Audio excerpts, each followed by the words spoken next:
First of all, let me just say thank you very much for inviting us along to this event today. And it's an absolute delight to be in this wonderful country. It's so beautiful. It's the first time I've really spent any time here. And I will definitely come back. It's a really well-kept secret. You really need to tell people how wonderful it is. So, I'm going to talk a little bit about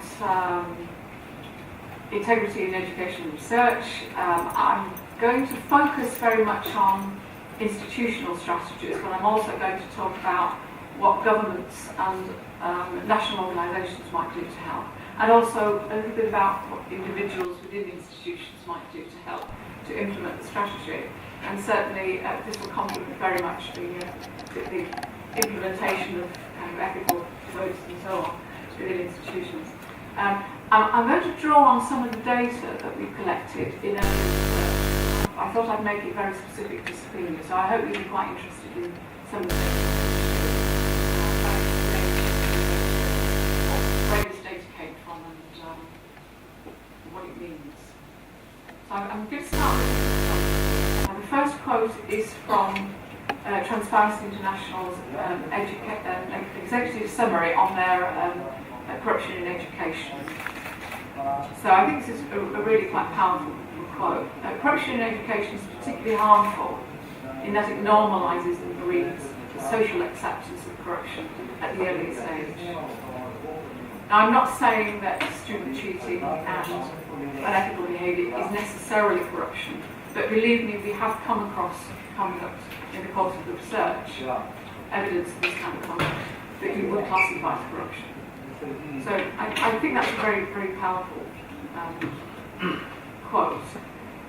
And the point about this is that if we don't do anything about types of corruption, types of misconduct, if we don't try and encourage integrity within institutions, then we're setting our students off on the wrong track for their career. So it's really very important. So the second statement I've said here is my own words. A robust, respected higher education sector is essential for national growth and development on the work stage. And I hope you will agree with me that that is actually very, very important. The purpose of our universities, the centrality of our universities to the growth of our and the well-being of our nations cannot be understated.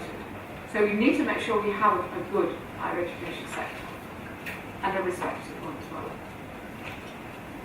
If I go back to that the Transparency International work, I noted that I did a little bit of research before I came here, and I noted that Slovenia is actually rated quite highly, relatively speaking, on the Corruption Perception Index by Transparency International. On the 2006 index, which is the latest one available, you are 31st out of the total of 176 countries. And that reflects well, because that's actually higher than any of the former Yugoslavian countries, and much higher than a lot of the countries that you're neighbouring. I think the only country that exceeds you that is neighbouring is Austria. So that actually shows that you're starting from a very strong point, that you actually have quite a lot of integrity. There may be corruption in your country, but you have a lot of integrity and you have a lot of potential for growth and development.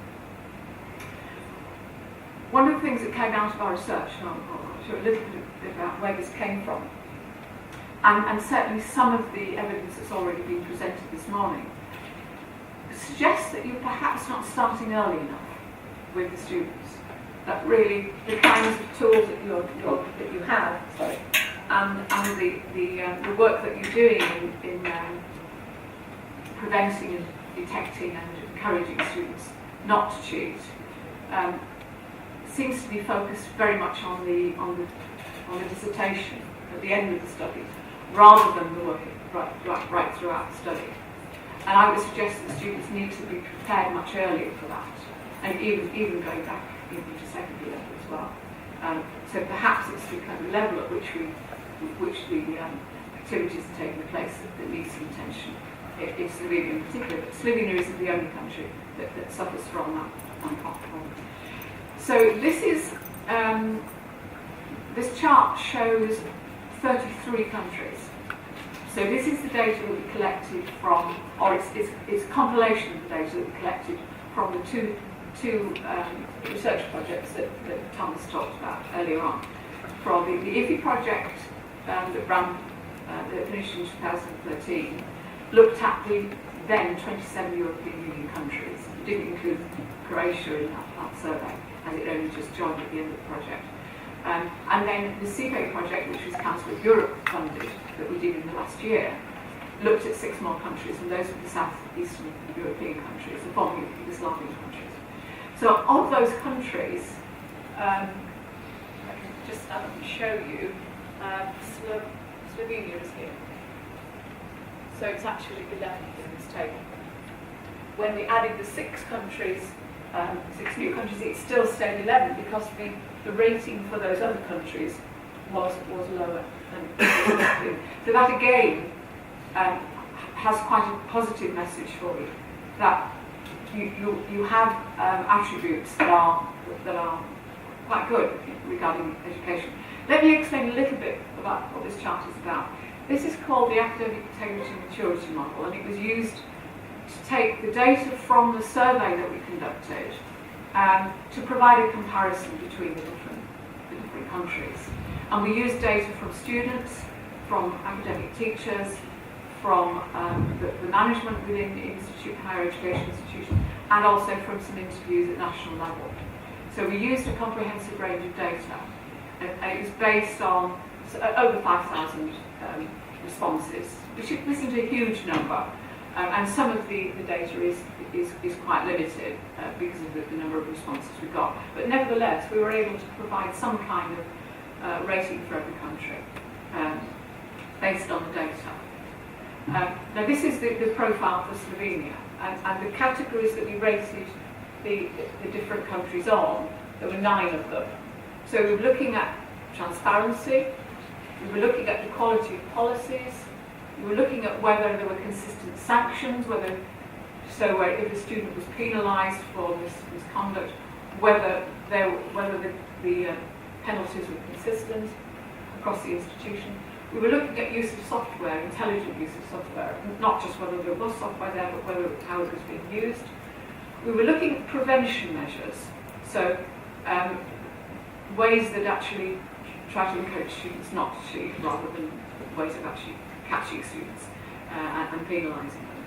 We were looking at the communications and how the policies and the skills for academic writing, for example, and the skills for study are communicated to students within the institution, but also to academic staff as well.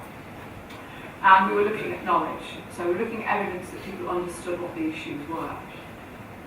We were looking at whether or not there was training for students and staff in the relevant issues, and finally whether there was any research, interest in research into this field, not just in research itself, but into academic integrity. The focus of this project initially was plagiarism, because we saw plagiarism as the issue way back when we designed the project in 2009. But actually things have moved on since then, and we're now starting to talk about academic integrity, and we see the term academic integrity as a much more positive spin. So rather than talking about cheating and so on, we are talking about the positive side of education and scholarship and so on. So you see the profile that came out for Slovenia wasn't particularly strong, but I can assure you there were some very much weaker ones. And the overall score that Slovenia got was 14.53 out of a maximum 36, ranking 11th, as I said before. And it retained that 11th ranking when we added the 6 countries there.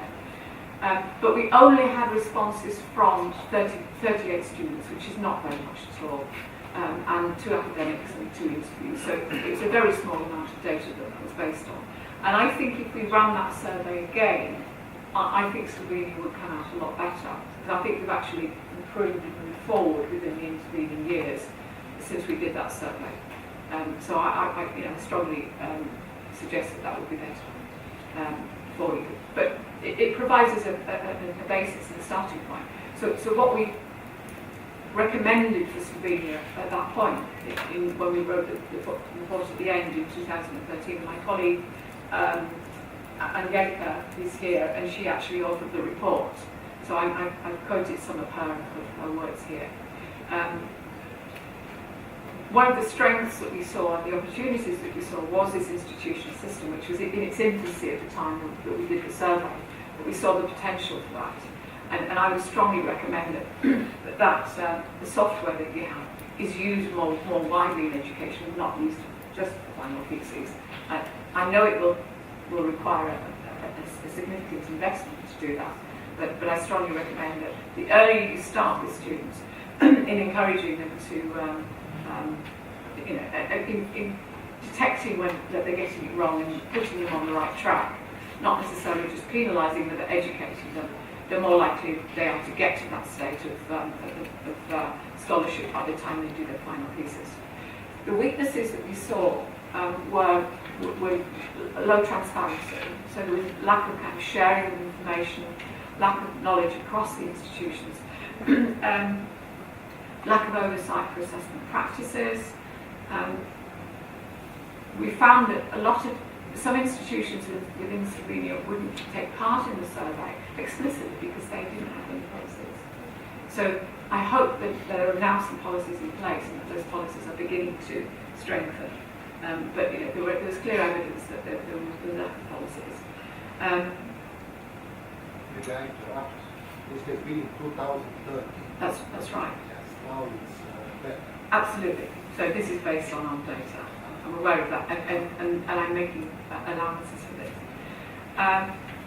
But one of the other issues is the last point here, is there was inability of quite a lot of the students and some of the teachers that answered the survey to really identify clear cases of plagiarism and understand that would be problematic. So clearly there's an education issue there involved.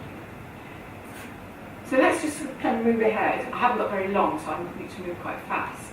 So developing so the institutional strategies are beginning to develop, but we heard yesterday within the institution really yesterday that although there are policies in place and there are strategies in place, they're not necessarily being implemented fully. And that was just within one institution. And so for Slovenia in general, I think it's quite important that all institutions actually look at their institutional policies and see whether or not they're adequate. And believe me, I've looked at policies throughout the world, and there are very few countries where I would say the policies are really, really good. Even the UK, generally the policies are better than many countries, but there is a lot of room for improvement. Also in my own institution, we're constantly working on it. So there's much more that could be done. But investing in policies does cost money, it does cost effort, it does cost time. And so why would you want to make that investment? How do you go about implementing it and making it work within your institution? How do you bring people, hearts and minds, how do you bring people on board and make people buy into your policies? It's not an easy thing to do, because I know I've done it in my own institution. And it took a lot of effort, and we're still working with some colleagues who are ignoring the policies and are not pulling their weight, and they're not following the rules. And that is difficult, because it's the front line for action is with academic staff and professors. And if they ignore the policies and they ignore the cases of cheating that they see, then the policies don't work. So it is a big process of managing change, and it's a long process as well from a low starting point. So one of the things that I'm doing in my own research, independently of the other projects, is I've been working with the International Centre for Academic Integrity, with colleagues from there, to develop the academic integrity maturity model that I showed you the diagram of before, because that was built retrospectively from the survey data. So we started with a blank sheet, and we've actually created a new tool. And the new tool is called Scorecard for Academic Integrity Development. Now this tool provides a set of 8 characteristics that comprise some benchmarks for what good policies should look like. It's currently in the stage of just going into some pilots. So it's being peer reviewed by people from a few different countries. But if anyone here would like to have a look at this and do a critique of it, I'd be very, very happy for people to look at it and give me that feedback. So if I can just take you through these very, very quickly. So it's starting from the high level and working downwards to some extent. So the first one is institutional governance. Because if you're going to implement strong, robust policies for whatever you want, you've got to have backing from the top. So the governance and the strategic commitment from the higher management within the institution is very, very important. And in this case, we're actually saying it's for academic integrity. The second one is about the policies themselves. They need to be clear, they need to be consistently applied, but they need to be fair and proportional. They need to be applied across the whole institution, so that if a student in one part of the institution commits some kind of offence, they'll get the same penalty, the same process that they have to follow, as if they did it in a different faculty. The sanctions should be standard, so that for different kinds of offences, there are different kinds of breaches of or violations of the integrity, that the sanctions should be same or similar within a spectrum. So that's the second one. The third one is about engagement. So that it's institution-wide. And by institution-wide, I mean the students, the teachers, the management, the researchers, everybody, the administrators, everybody within the institution needs to buy into these and understand what they are. And they need to be accessible, they need to be clearly stated in clear language. The fourth one is a difficult one because it's so ephemeral. Institutional values, ethics, absolutely.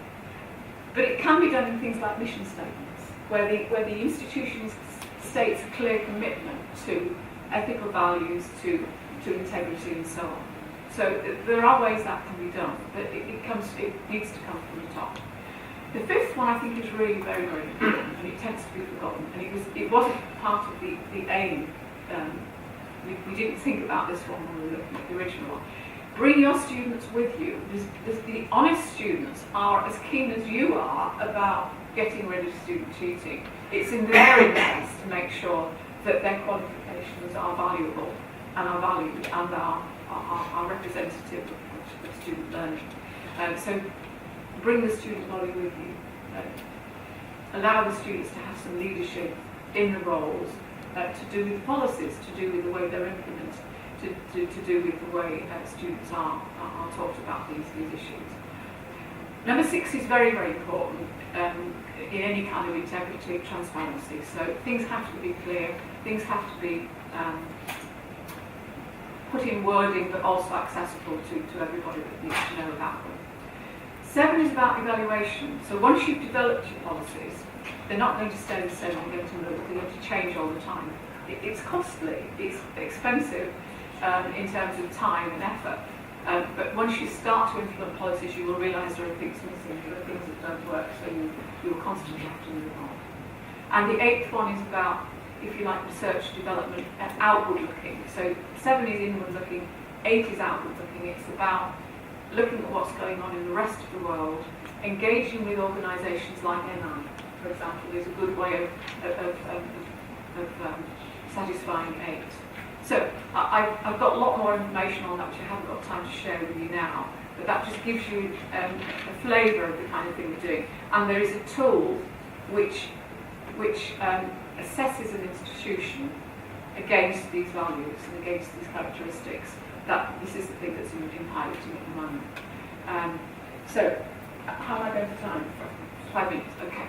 I'm going to very quickly go through some priorities and some recommendations then at the end. It's important that we look internationally because it's an international problem.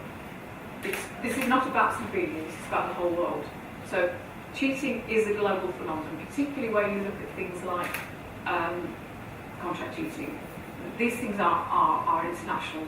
They don't belong in just one country. So there needs to be an international response, and there are some issues there. You can have a copy of these slides, so you can have a look at these in detail. I won't go through this. I think the most important ones are the national and the institutional. So the Slovenian national ones are what I'm doing a little bit of research at the moment for an American organisation called CHEER.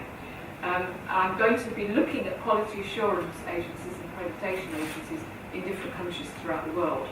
And I'm going to be looking at what those agencies are doing to help institutions improve their policies. So that's my first recommendation, is that national government, accreditation agencies, quality bodies within the country should be supporting institutions to help develop policies. Development of materials, this is recommended in Angelika's report. Some investment in translation from English in other languages would help to boost the number of resources available. And I already mentioned software tools. I think you can do much more with your tools. You've got a really nice tool that you're using. Take advantage of that more. Encourage research and development. And if possible, start before university in terms of working with students and working with pupils to get them to understand ethical values and also how you begin to write and use intellectual property in a sustainable way. I'm going to have to go through this very quickly because I know I'm running out of time. So this is priorities for institutions, and it largely echoes those 8 points that I came out with from the scorecard. So an overarching strategy. I'm just going to read out the red parts here. The strategy should be supported and reinforced by the whole community. A range of transparent, accessible workable policies, procedures, actions, so on. Applied in a fair and proportionate way. You have to think about what the sanctions are for, and what the assessment is for. You're not there just to punish the students, you're there to educate them, and that's really what we want to achieve. And I think I would like to see in Slovenia more evidence of training of academic staff, and I know I asked the question yesterday, apparently it's not very common for academic staff to have training. It's lovely that we've got some staff here today, and perhaps you should do more in that respect, but also to encourage research and development. There are some recommendations for action here, and they're largely echoing the other things I've said there. If anybody wants to know more about the tools, they will be accessible through the ENAI project. But if you want to know more about them during the pilot phase, very happy to give individuals more information. But all of this requires quite a lot of money. I'm going to end there and say if anybody wants to contact me, I'm very happy to be contacted and discuss any of this in more detail if you have interest in it. So thank you very much for listening.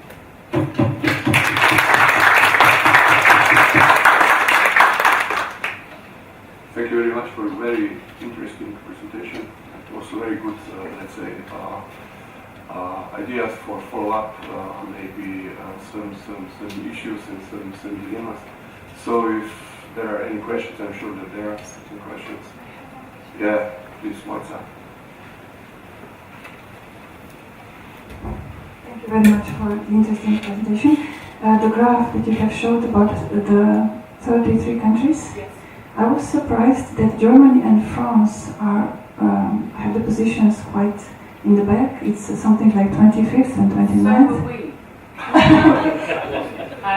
But I have to say that certainly we were very, very surprised at the lack of integrity that we discovered in France in particular. Germany, and we have a German partner here, we will accept from this, Oliver. So not all institutions in Germany are bad, but we came across some institutions that really didn't have much of a clue. And in terms of, they weren't doing a lot in terms of integrity. And certainly they weren't using software to any great extent. And the students were refusing to submit things through software because of intellectual property of their work. Apparently it belongs to the student, therefore they didn't want to. There are issues there to do with that, and I'm sure Goa will have things to say about that. So there are issues to do with Germany. So we were surprised. We were also surprised about Finland, actually. And there were some other countries where we were expecting much, much more mature responses than we got. Yeah, so we were surprised, but it isn't a mistake. That's what we found. Any questions, please? Thank you, Irene, for the presentation. It was very interesting, as always. I would like to ask you to discuss a bit further the point that you have made about students' leadership, because for me it is something that has not been discussed extensively up until now. And I would like to bring forward our own experience with the behavior of the students in our e-learning courses, where we see that students that emerge as leaders in these courses not only boost their own performance, but also contribute to the overall satisfaction rate for the course. So I think the two phenomena are not unrelated. There is some ground there. If I can say, in Scotland in particular, and also in some of the United States that have these honour codes, some of the panels for against student violations, as they call them, breaches or cheating, are run by students. Okay? They're actually led by students. In some cases, they are led by academics or management, and there are student members on panels. So there are some examples of where students are not just involved in kind of knowing about the process, but they're actually actively involved in the process itself and in implementing the policies. And in my own institutions, we're working very closely with our students' union, who are working as leaders for their peers to try and encourage students and get the message over to students in a way, in a student-friendly way, in a way that comes over differently from an academic standing up and telling them what the rules are. So I think it's a very powerful way to work with students to try and get the message over to students. The other thing we're doing within my institution is we are changing our whistleblowing policy to make it easier and anonymous to whistleblow. So we have to identify who the whistleblower is. Can't accept an anonymous accusation, but the identity of the whistleblower will not be revealed to the person they're accusing.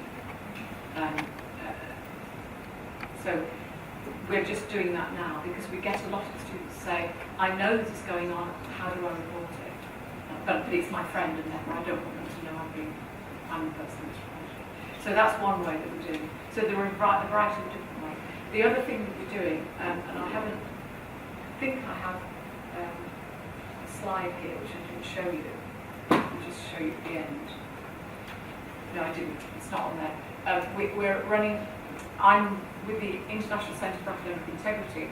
We're running the International Day of Action on the 18th of October on contract cheating, and that will be student-led. So that is students who are posting messages onto Twitter, Facebook, using a couple of hashtags designated for the purpose, about why they think contract cheating is wrong and why integrity is right. And so that's, hopefully we'll get a Twitter trend going that day with lots of posts throughout the world, starting in New Zealand in the morning, and then finishing in Hawaii at the end of the 24 hours. So that's another way. So there are lots of examples like that. So we're getting students to lead events and lead initiatives to try and work with students and encourage scholarship, encourage ethical behaviour, and discourage cheating. Thank you very much. I think we're all ready for a break now. I am.